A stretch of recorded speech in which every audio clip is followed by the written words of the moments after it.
अपनी सूचना। अध्यक्ष महोदय, राज्य के सरकारी विभागों में राज्य कर्मियों को अपने पद के अनुसार उसे 7वें वेतन आयोग के तहत मूल वेतन के साथ ग्रेड पे दिया जा रहा है और लेवल भी निर्धारित है, जबकि बीपीएससी टीआर1, बीपीएससी पीआर2, बीपीएससी टीआर3 द्वारा चयनित अध्यापक एवं सक्षमता पास विशिष्ट शिक्षकों को का ना ही ग्रेड पे निर्धारित किया गया है और ना ही लेवल तय किया गया है। सिर्फ नियोजन के तहत वर्ग 1 से 5 के अध्यापकों को एवं विशिष्ट शिक्षकों को 25,000, वर्ग 6 से 8 के अध्यापक को 28,000, वर्ग 9 से 10 के अध्यापक एवं विशिष्ट शिक्षकों को 31,000, वर्ग 11 से 12 के अध्यापक एवं विशिष्ट शिक्षकों को 32,000 रुपया मूल वेतन दिया जा रहा है, जो 7वें वेतन आयोग से बिल्कुल अलग है, जिसके कारण भविष्य में अध्यापक एवं विशिष्ट अध्यापकों को 8वें वेतन आयोग के लाभ से वंचित रहना पड़ सकता है, जबकि उक्त शिक्षकों को भी राज्य कर्मी का दर्जा प्राप्त है। अतः उक्त शिक्षकों के हित में पद के अनुसार शिक्षकों को ग्रेड पे तथा लेवल निर्धारित करने हेतु हम सदन के माध्यम से सरकार का ध्यान आकृष्ट कराते हैं। माननीय मंत्री शिक्षा विभाग।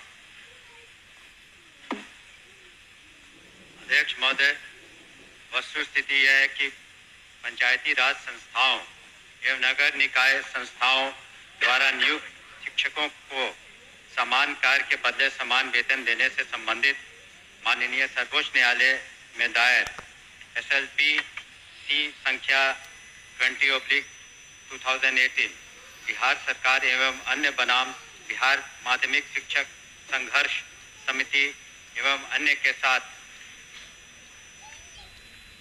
दिनांक 10/5/2019 को पारित आदेश, जिसमें माननीय उच्च न्यायालय के द्वारा समान कार्य के बदले समान वेतन देने हेतु पारित आदेश को निरस्त कर दिया गया है। राज्य सरकार पंचायती राज संस्थाओं एवं नगर निकाय संस्थाओं द्वारा नियुक्त शिक्षकों को बेहतर वेतन एवं सेवा शर्त हेतुकृत संकल्पित रही है। राज्य सरकार ने सहानुभूति पूर्वक इन शिक्षकों को 1/9/2020 से EPF योजना, जिसमें राज्य सरकार के द्वारा लगभग 5% अंशदान दिया गया है, से आच्छादित करते हुए दिनांक 1/4/2021 से 15% का वेतन वृद्धि किया गया। पुनः राज्य सरकार द्वारा स्थानीय निकाय शिक्षकों को बेहतर सेवा शर्त एवं वेतन प्राप्त हो के परिप्रेक्ष्य में बिहार विद्यालय विशिष्ट शिक्षा नियमावली 2023 अधिसूचित किया गया। नए शिक्षकों की नियुक्ति हेतु बिहार राज्य विद्यालय अध्यापक नियुक्ति, स्थानांतरण, अनुशासनिक कार्रवाई एवं सेवा शर्त नियमावली 2023 अधिसूचित किया गया। सरकार द्वारा इन दोनों नियमावली से नया पद सृजित किया गया। यह पद 7वें वेतन आयोग लागू होने के बाद सृजित किए गए हैं, इसलिए यह पद 7वें वेतन आयोग द्वारा निर्धारित पदों में सम्मिलित नहीं है। सरकार द्वारा सरकार के अन्य बहुत सारे पद सृजित किए जाते हैं जो 7वें वेतन आयोग में सम्मिलित नहीं होते हैं।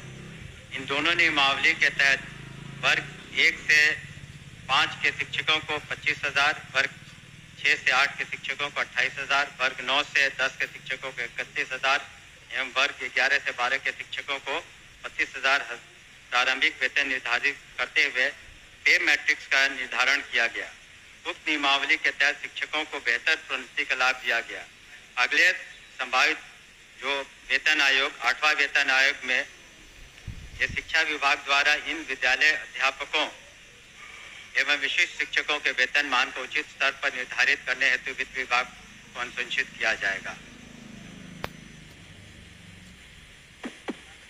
महोदय, मैं पूरे वक्तव्य को मैं सुना। सरकार बीपीएससी का एग्जामिनेशन लेकर के सरकार ने घोषणा किया कि वो राज्यकर्मी होंगे।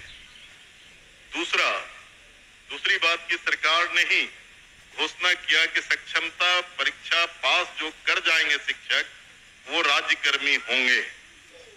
तो जब राज्यकर्मी होंगे तब फिर क्या औचित्य है कि आप उसको 7वें वेतन के लाभ से अलग रखेंगे, उस श्रेणी में नहीं रखेंगे? क्यों उसको राज्यकर्मी का दर्जा देते हुए और राज्यकर्मी की घोषणा करते हुए उस लाभ से सरकार क्यों वंचित रखना चाहती है, ये मैं जानना चाहता हूं। माननीय मंत्री। अध्यक्ष महोदय, इसमें जो विचार विमर्श किया गया वित्त विभाग से, ऐसी बात नहीं है कि सहानुभूति तो पूरी रखी गई। एक और आंकड़ा मैं पढ़ना चाहूंगा सदन के सामने। वर्ष 2003 में जो नियुक्त प्रशिक्षित शिक्षा मित्र थे, प्रारंभ में उनका नियत वेतन प्रति माह था 1500, जो वर्तमान सकल वेतन प्रति माह हो गया 31,340। वर्ष 2006 में नियुक्त पंचायत प्रखंड नगर शिक्षक थे 5000, उनका वर्तमान सकल वेतन प्रति माह हो गया 29,410। वर्ष 2010 में नियुक्त पंचायत प्रखंड नगर शिक्षक 7000 था वेतनमान, तो उनका हो गया आज के दिन में 29,410। वर्ष 2013 में नियुक्त पंचायत प्रखंड नगर शिक्षक 10,000 थे, उनका आज के दिन में 29,410 सकल वेतन प्रतिमाह हुआ। ये वित्त विभाग की सोच थी कि इनका 7वें वेतन आयोग से आच्छादित नहीं होंगे और इनके लिए अलग से उन्होंने एक पे मैट्रिक्स बनाई। लेकिन साथ ही हमने ये भी कहा कि भविष्य में जब 8th पे कमीशन लागू होगा तो उसमें फिटमेंट कमेटी बैठती और फिटमेंट कमेटी जिस श्रेणी में ये फिट करेंगे उसमें उनको आच्छादित करेंगे। धन्यवाद। महोदय, जो सरकार के द्वारा वक्तव्य फिर दोबारा दिया गया, ये पुरानी बात को दोहराई गई कि जब नियोजन इकाई, कई नियोजन इकाई थी, आपने तय में उस तमाम नियोजन इकाई को भंग कर दिया।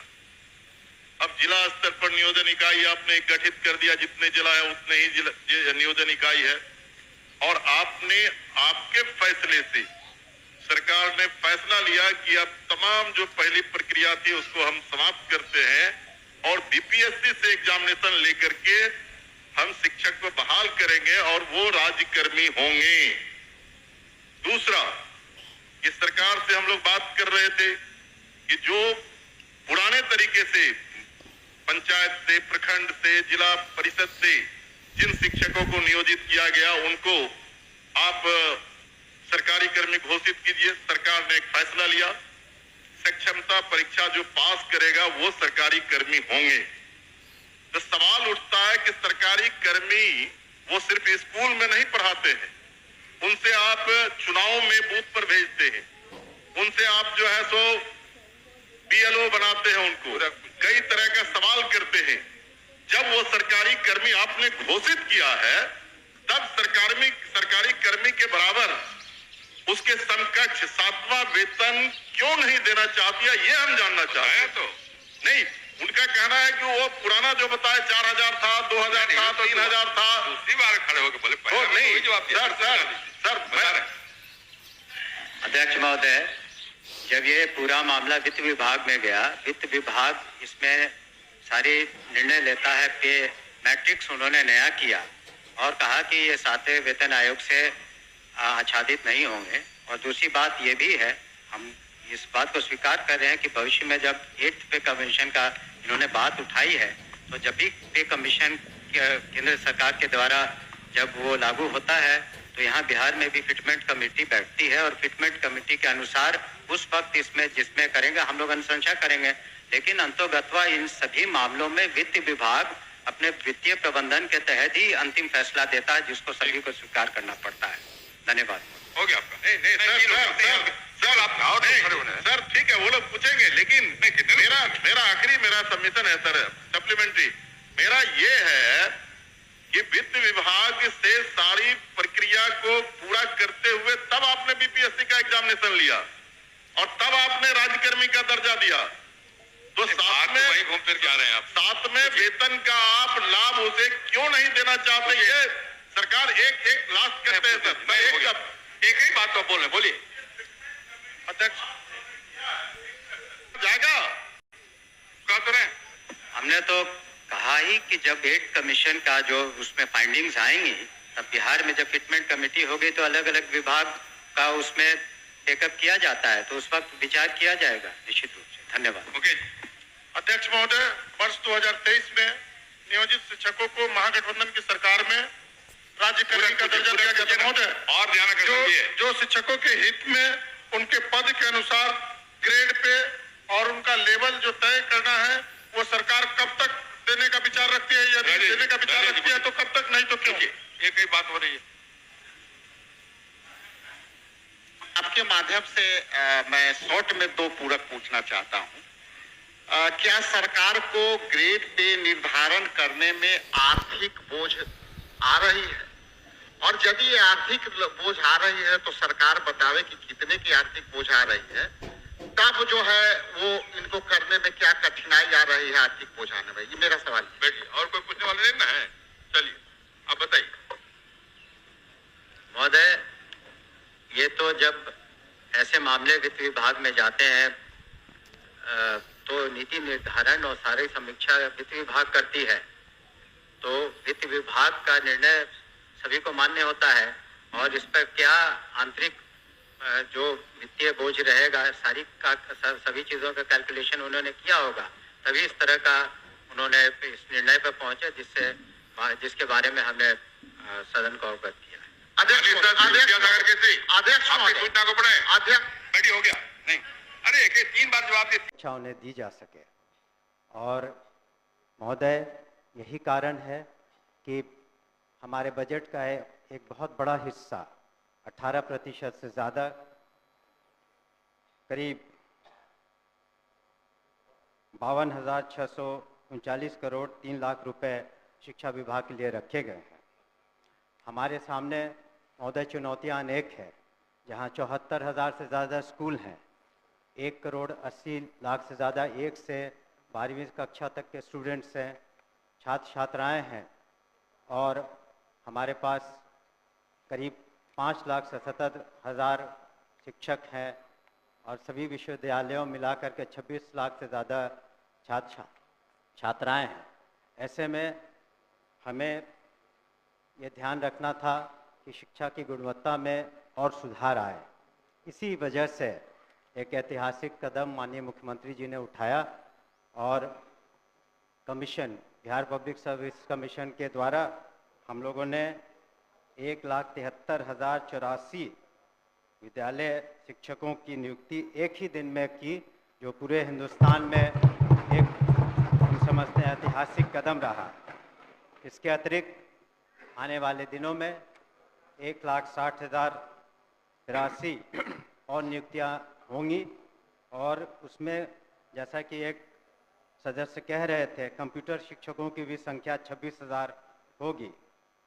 इसके अतिरिक्त स्थानीय निकायों से जो शिक्षक थे उन्हें राजकर्मी का दर्जा देने के उद्देश्य से हम लोगों ने सक्षमता परीक्षा रखी, और प्रथम सक्षमता परीक्षा में 1,87,000 स्थानीय निकाय द्वारा ये लोग उत्तीर्ण हुए। आगे चल के 85,000 से ज़्यादा लोग और परीक्षा दे रहे हैं, और हम लोगों ने यह ध्यान में रखा है कि जब नियमावली बनाएंगे उनकी सांतरण की, तो उसमें काफ़ी उदारता रखेंगे, खास करके महिलाओं के बारे में, और ख़ास करके असाध्य रोग या इस तरह के जो बीमारी से ग्रसित हैं या पति पत्नी हैं, तो उन लोगों का सांतरण में हम लोग विशेष ध्यान देंगे। महोदय, अगर हम शिक्षा में सुधार चाहते हैं तो ज़रूरी है कि हमारे शिक्षक भी उस तरह से उनकी ट्रेनिंग हो। इसी कारण से हमारे जो SCRT जो इंस्टीट्यूट हैं, यहाँ पर मैं खुद भी गया हूँ, वहाँ पर हम लोगों ने किस तरह से शिक्षकों की ट्रेनिंग अच्छी तरीके से हो सके उस पर ध्यान दे रहे हैं। और आने वाले दिनों में हमारा लक्ष्य है कि जितने शिक्षक हैं कम से कम साल में उनकी 2 बार ट्रेनिंग हो सके, और वहाँ पर जो सिलेबस बनाए जाए वो ऐसे बनाए जाए कि वो आगे चल के हमारे छात्र छात्राएं जो कंपटीशन के एग्ज़ाम्स देंगे उसमें वो बेहतरीन रूप से सामने आ सके, कर सके। इसके अतिरिक्त जो आधारभूत संरचना है, हम लोगों ने ध्यान दिया है कि किस तरीके से स्कूलों में जो बुनियादी सुविधाएं हैं उसको दे पाएँ। उसके लिए हम लोगों ने कार्रवाइयाँ की हैं मुख्यालय स्तर पर और जिला स्तर पर, और हमने सभी माननीय सदस्यों से 10-10 विद्यालयों की सूची भी मांगी है, जिसका आने वाले सत्र तक, इसके बाद के सत्र तक उसका हम लोग जीर्णोद्धार करने का प्रयास करेंगे।